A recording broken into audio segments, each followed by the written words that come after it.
Come on, get the clapping happen, yo. Keep it going for Chrissy P, everybody.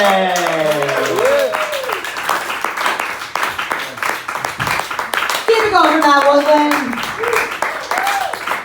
Keep it going for Aaron. And give yourselves a round of applause. The whole town came out. Guys, I keep a hairy armpit. Does anyone else keep a hairy armpit? Yep. I keep a hairy armpit. My mom thinks I do it just to annoy her. But I do it because it's a litmus test. You know? Like, if you think my armpits are too hairy, you're gonna hate the rest of my body. I have my father's ass.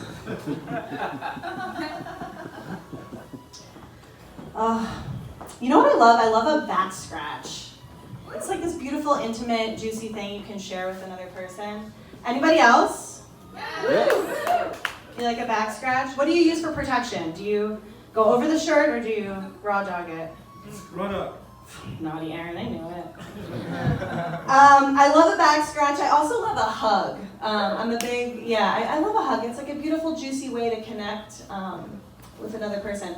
A lot of people do hugs wrong, though. Like some people just give you just the neck slap, you know, which I hate. The hug that I hate the most, though, is the non-consensual hug. Like I met someone the other day, and just cursely, I met the manager at a restaurant, and I was like, as I was leaving, I was stuck out my hand and said, "Rich, nice to meet you." And he goes, "Oh, nah, come here, I'm a hugger," and pulls me in for a hug. Why do we allow this? We don't allow this for any other thing. You can't just say you're a thing and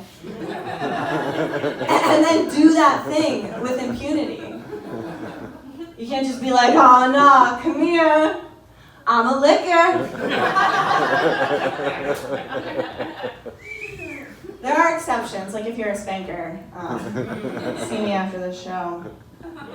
Another thing, here's another thing that bothers me.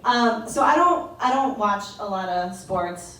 It's fine if you do, but my problem is, what is with the American obsession with describing all lengths in terms of football fields?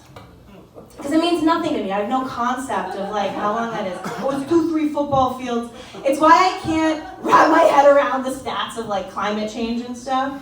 And the plastic in the sea could wrap around 4,000 football fields.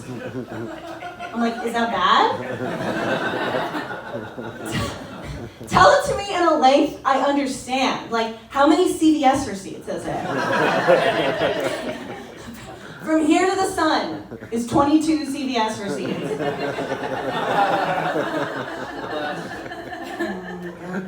I had a breakup recently.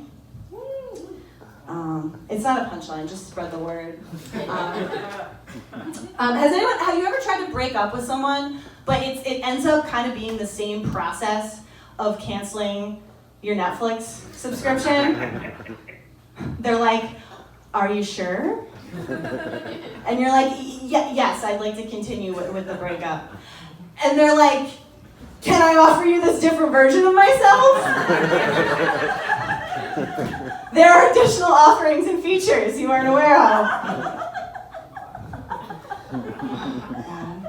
4 months later, you get a message, "We miss you. We want you back. Can I offer you a happy birthday text message?" Every year for the rest of your life. My last relationship was an open relationship. Do I have any other non-monog practitioners out there? If you practice non-monogamy, you may encounter what I did, which is judgment from family, primarily. My mom would always be like, my sweet mother, "Christine, you just can't handle commitment." I'm like, listen, first of all, you can absolutely have a committed partnership and still have external relationships. And second, yeah, I hate commitment.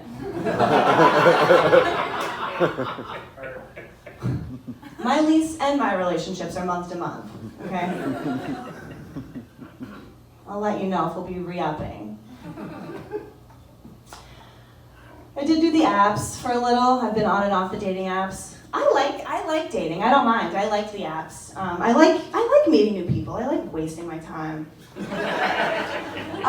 What's funny on Tinder cracks me up. I mean, you just see the same type of profile over and over again. My favorite is there's a type of guy who just defines himself by like one personality trait. I saw a profile that was like, Mark, 6'4". Something you should know about me is that I'm tall. I was like, oh my God, what a multi-dimensional man. Another one you get are guys who just list their like basic information about themselves, just bullet point style, but the information is not that special. You know, it's like reading the specifications on the back of a Dell computer box or something. They're like, I'm single, never married, no kids, live alone.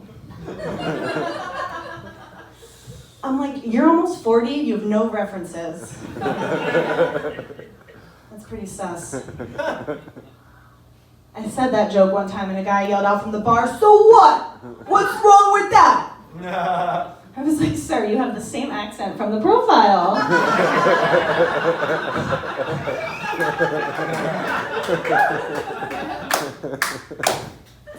I was watching porn the other day, and I got the porn ad that was like, are you masturbating?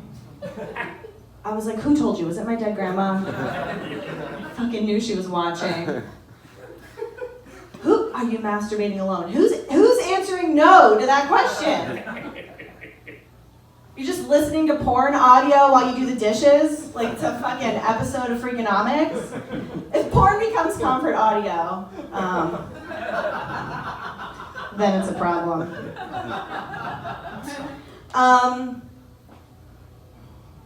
The first time I saw porn, I thought, I was young, I thought it was like a competition. I thought it was like most extreme elimination challenge. I was like, the girl is losing, I think. I didn't know, I had no idea.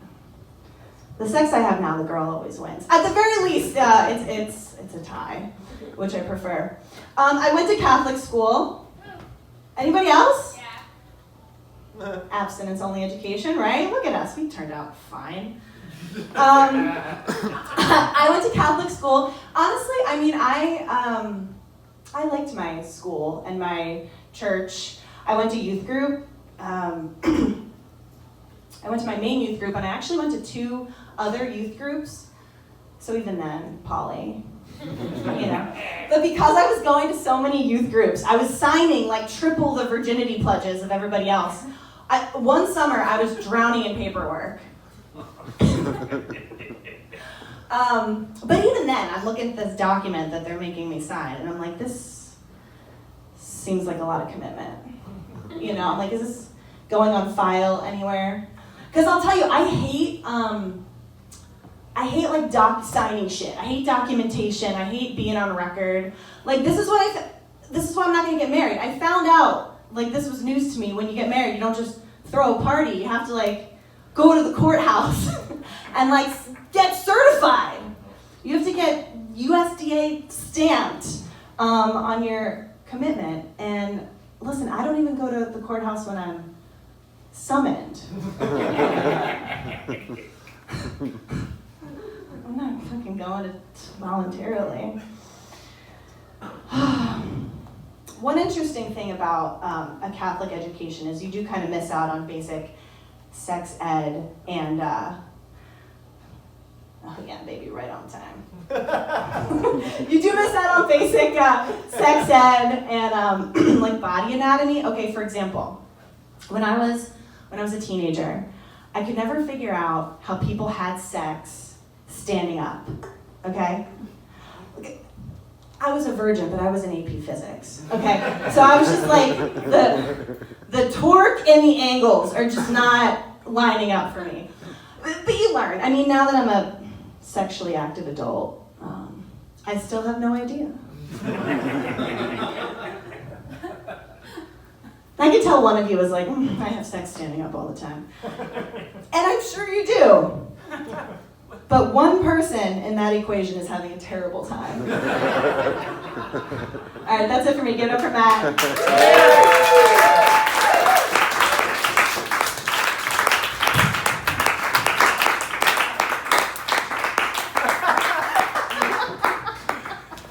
Chrissy P is really good at feng shui. But I'm gonna hurry her. I'm not leaving that stage until each and everything is in its proper flow spot.